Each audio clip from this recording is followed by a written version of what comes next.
மோடியின் திருப்பரங்குன்றம் வருகைக்கு பிறகு அதிரடி முடிவெடுத்த ஜி.ஆர். சாமிநாதன். மலை உச்சியில் தீபத்தூணில் நடக்கப்போகும் முக்கிய பூஜை. தயாராகும் 5 பேர் கொண்ட குழு. தீபம் ஏற்றப்படுவது எப்போது? கோட்டைக்கு பறந்த அவசர நோட்டீஸ். 4ஆம் தேதி நடக்கப்போகும் அதிரடி சம்பவம். வணக்கம் நண்பர்களே. திருப்பரங்குன்றம் மலையில் உள்ள தீபத்தூணில் கார்த்திகை தீபம் ஏற்றினால் அதன் அருகில் இருக்கும் சிக்கந்தர் தர்காவை சார்ந்தவர்கள் வேதனை அடைவார்கள். அதனால் தீபத்தூணில் தீபம் ஏற்றக்கூடாது என்று இஸ்லாமியர்களின் அடிவருடியான மு.க. ஸ்டாலின் தடை உத்தரவு போட்டார். அதன் காரணமாகவே உயர் நீதிமன்ற நீதிபதி ஜி.ஆர். சாமிநாதன் தீபத்தூணில் தீபம் ஏற்ற உத்தரவு போட்ட பிறகும் மதுரை கலெக்டரின் உத்தரவின் பேரில் காவல்துறை அதை தடுத்து நிறுத்தியது. இந்த நிலையில் மதுரை மாவட்ட கலெக்டர் மற்றும் போலீஸ் கமிஷனர், கோவில் செயல் அலுவலர் ஆகியோர் மீது மதுரை உயர் நீதிமன்றத்தில் நீதிமன்ற அவமதிப்பு வழக்கு தொடரப்பட்டது. இந்த வழக்கை நீதிபதி ஜி.ஆர். சாமிநாதன் விசாரித்து வருகிறார். கடந்த ஜனவரி மாதம் 2ஆம் தேதி இந்த வழக்கு சம்பந்தமாக நீதிமன்றத்தில் ஆஜரான மதுரை மாவட்ட கலெக்டர், போலீஸ் கமிஷனர், கோவில் செயல் அலுவலர் ஆகியோர் நீதிமன்ற உத்தரவை நிறைவேற்ற முடியாததற்கு நிபந்தனையற்ற மன்னிப்பு கேட்டுக்கொண்டார்கள். அதோடு கோட்டை அவமதிக்கும் எந்த எண்ணமும் இல்லை, அசாதாரணமான சூழல் நிலவியதால் தீபத்தூணில் தீபம் ஏற்றினால் மதக்கலவரம் வெடிக்க வாய்ப்பிருக்கிறது என்பதனாலேயே அதற்கு தடை போட்டோம் என்று அவர்கள் காரணம் சொன்னார்கள். இந்த நிலையில் பிப்ரவரி 2ஆம் தேதியான இன்று மதுரை உயர் நீதிமன்றத்தின் நீதிபதி ஜி.ஆர். சாமிநாதன் அமர்வு முன்பு மாவட்ட கலெக்டர் பிரவீன்குமார், கமிஷனர் ஆகியோர் ஆஜரானார்கள். அப்போது நீதிபதி ஜி.ஆர். சாமிநாதன் கூறுகையில், திருப்பரங்குன்றம் மலை உச்சியில் உள்ள தீபத்தூணில் 5 பேர் கொண்ட குழுவை சில முக்கிய பூஜைகள் செய்ய அனுமதி அளிக்கப் போகிறோம். அதனால் தமிழக அரசு சார்பில் மார்ச் 4ஆம் தேதிக்குள் பதிலளிக்க வேண்டும் என்று நோட்டீஸ் அனுப்பியுள்ள நீதிபதி, அன்றைய தினம் மாவட்ட கலெக்டர், கமிஷனர், கோயில் செயல் அலுவலர் ஆகியோர் ஆஜராக வேண்டும் என்று உத்தரவிட்டுள்ளார். குறிப்பாக தீபத்தூணில் தீபம் ஏற்ற ஜி.ஆர். சாமிநாதன் தொடர்ந்து 2 அமர்வு நீதிபதிகளுக்கும் உத்தரவிட்ட நிலையில் இப்போது வரை அடுத்த கட்ட பணிகளில் யாரும் ஈடுபடவில்லை.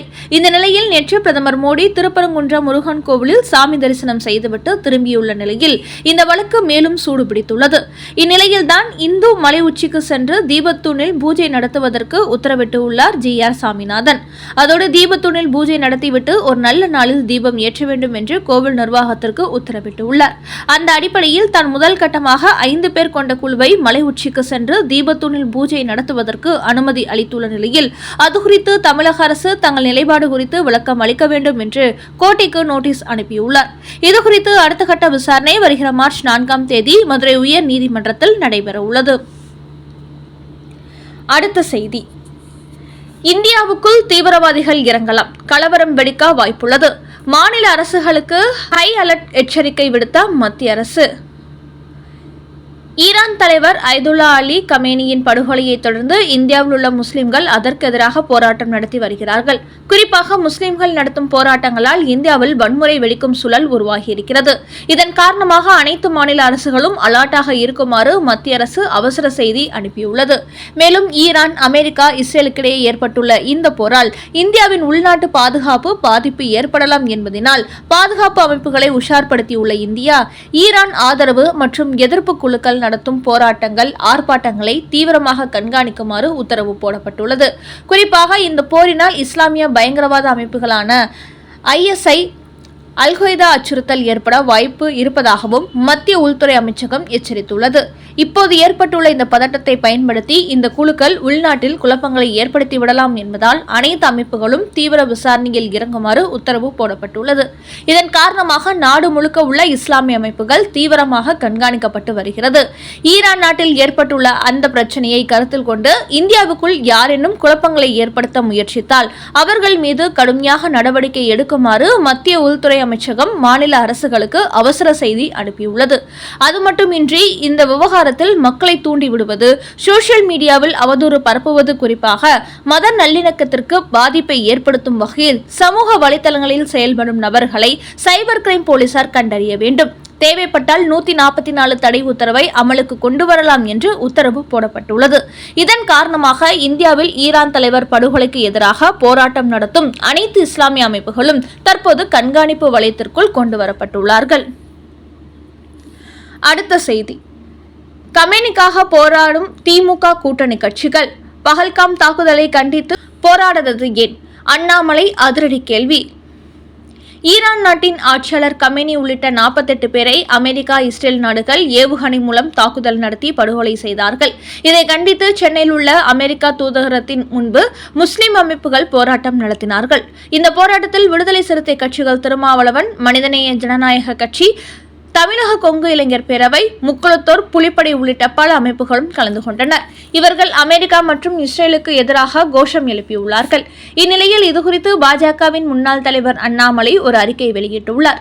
அதில் இன்றைக்கு கமேனியை படுகொலை செய்யப்பட்டதற்காக தமிழ்நாட்டில் உள்ள இஸ்லாமிய கட்சிகளும் திமுக கூட்டணியில் இடம்பெற்றுள்ள திருமாவளவன், கருணாஸ் முன்னிட்டு வரும் போராட்டம் நடத்துகிறார்கள்.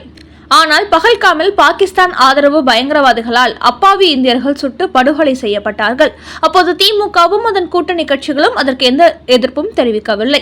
இதுபோன்று வீதியில் இறங்கி போராடவில்லை. ஆனால் நேற்று போலீஸ் பாதுகாப்புடன் இந்த போராட்டத்தை நடத்தியுள்ளார்கள். அந்த அளவுக்கு பகல்காம் தாக்குதலுக்கு எதிராக போராடாத திமுகவும் அதன் கூட்டணி கட்சிகளும் ஈரான் நாட்டுக்காக தமிழ்நாட்டில் போராட்டம் நடத்துகிறார்கள். அதற்கு தமிழக அரசு முழு பாதுகாப்பு கொடுக்கிறது. இது தமிழ்நாட்டில் ஆசிரியர்கள், நர்சுகள், அங்கன்வாடி பணியாளர்கள் யாரேனும் போராட்டம் நடத்தினால் அவர்களின் குரலை நசுக்கும் வகையில் தமிழ்நாடு அரசு கைது செய்கிறது. ஆனால் இன்றைக்கு இஸ்லாமிய நாட்டை சேர்ந்த ஒருவருக்காக திமுக அரசு போராடுகிறது. அந்த அளவுக்கு தங்களது வாக்கு வங்கியான இஸ்லாமியர்களை திருப்திப்படுத்துவதில் மட்டுமே திமுக கவனம் செலுத்தி வருகிறது. இப்படிப்பட்ட திமுகவை தமிழ்நாட்டு மக்கள் திருப்பி அடிக்க வேண்டும், மொத்தமாக வீட்டுக்கு அனுப்ப வேண்டும் என்று அண்ணாமலை அந்த அறிக்கையில் தெரிவித்துள்ளார். அடுத்த செய்தி, விநாயகர் கோவில் எதிரே வைக்கப்பட்ட ஈவேரா சிலை கோவையில் வெடித்த பரபரப்பு. தமிழ்நாட்டில் கருணாநிதி காலத்திலிருந்தே கோயிலுக்கு முன்பு ஈவேராவின் சிலைகள் வைக்கப்பட்டு வந்தன. அதே சமயம் இந்த சிலைகளை கிறிஸ்துவ சர்ச்சுக்கு முன்போ இஸ்லாமியர்களின் மசூதிக்கு முன்போ வைக்க மாட்டார்கள். இந்து கோவிலுக்கு எதிரில் வைத்து இந்துக்களை வெறுப்பேற்றுவார்கள். இந்த நிலையில் தற்போது கோவையில் காட்டூர் என்ற பகுதிக்கு மகாத்மா காந்தியின் நினைவாக காந்திபுரம் என்று பெயர் வைத்தார்கள். அந்த பகுதியில் 1978 ராஜாஜியின் மார்பளவு சிலை வைக்கப்பட்ட நிலையில் அதன் அருகே 2001 ஆண்டில் ஈவேரா சிலை வைத்தார் கருணாநிதி. ஆனால் அங்கு மேம்பாலம் கட்டுவதற்கு இடையூறாக இருந்ததால் ராஜாஜி சிலை மற்றும் ஈவேரா சிலையை அங்கிருந்து அகற்றினார்கள். இந்நிலையில் கடந்த மாதம் அந்த ஈவேரா சிலையை அதே பகுதியில் உள்ள பிள்ளையார் கோவிலுக்கு எதிரே வைத்துள்ளார்கள். ஆனால் இந்த இடத்தில் சிலை வைப்பதற்கு மாவட்ட நிர்வாகம் அனுமதி கொடுக்காத நிலையில் திமுகவினரை திட்டமிட்டு வைத்திருப்பதாக தகவல்கள் வெளியாகியுள்ளன. குறிப்பாக அங்குள்ள மாவட்ட கலெக்டரும் தாங்கள் அனுமதி கொடுக்கவில்லை என்று தெரிவித்ததை அடுத்து இந்த சிலையை உடனடியாக அங்கிருந்து அப்புறப்படுத்த வேண்டும் என்று பொதுமக்கள் தரப்பில் போராட்டங்கள் வெடித்திருக்கிறது. இதுகுறித்த செய்தி முதலமைச்சர் மு க ஸ்டாலினுக்கு தெரிவிக்கப்பட்ட போதும் அந்த ஈவேரா சிலையை அங்கிருந்து அப்புறப்படுத்த காவல்துறைக்கு அவர் எந்த அனுமதியும் கொடுக்கவில்லையா. இதனால் கோவை காந்திபுரத்தில் இந்த சிலையினால் போராட்டம் நடத்த பொதுமக்கள் தயாராகி கொண்டு வருவதாக பரபரப்பு தகவல்கள் வெளியாகியுள்ளன. ஈரானுக்கு சீனா ஏவுகணைகளை கொடுத்து வருகிறதா? கடந்த 28ஆம் தேதி ஈரான் மீது அமெரிக்கா தாக்குதல் நடத்தியது. அந்த தாக்குதல் ஈரானின் ஆட்சியாளர் காமேனி உட்பட 48 முக்கிய தலைவர்கள் கொல்லப்பட்டார்கள். இதன் காரணமாக அமெரிக்கா, ஈரான், இஸ்ரேல் இடையிலான போர் தீவிரமடைந்திருக்கிறது. இந்த நிலையில் குவைத், சவுதி அரேபியா, கத்தார் போன்ற நாடுகளில் உள்ள அமெரிக்க ராணுவ தளவாடங்கள் மீது ஈரான் ராணுவம் தாக்குதல் நடத்தி வருகிறது. இந்த நிலையில் இந்த போர் மேலும் பரவுவதை தடுக்க வேண்டும் என்று சீனா அறிவிப்பு வருகிறது. ஆனால் அமெரிக்கா, இஸ்ரேலை எதிர்த்து தாக்குதல் நடத்த ஈரானுக்கு சீனா தான் ஏவுகணைகளை கொடுத்து வருவதாக அமெரிக்கா குற்றம் சாட்டியிருக்கிறது. ஆனால் இதை தற்போது சீனா மறுத்துள்ளது. அவர்கள் வெளியிட்டுள்ள ஒரு செய்தியில், ஈரானுக்கு சீனா ஏவுகணை கொடுத்து வருவதாக வெளியான தகவல் முற்றிலும் தவறானது. இந்த போரை முடிவுக்கு கொண்டு வர வேண்டும் என்றுதான் நாங்கள் விரும்புகிறோம். அதனால் எக்காரணம் கொண்டு நாங்கள் ஏவுகணைகளை ஈரானுக்கு கொடுக்க மாட்டோம் என்று கூறியுள்ள சீனா, இதுவரை 30,000க்கும் மேற்பட்ட சீன மக்கள் ஈரானை விட்டு வெளியே வந்துள்ளார்கள் என்றும் தெரிவித்திருக்கிறது.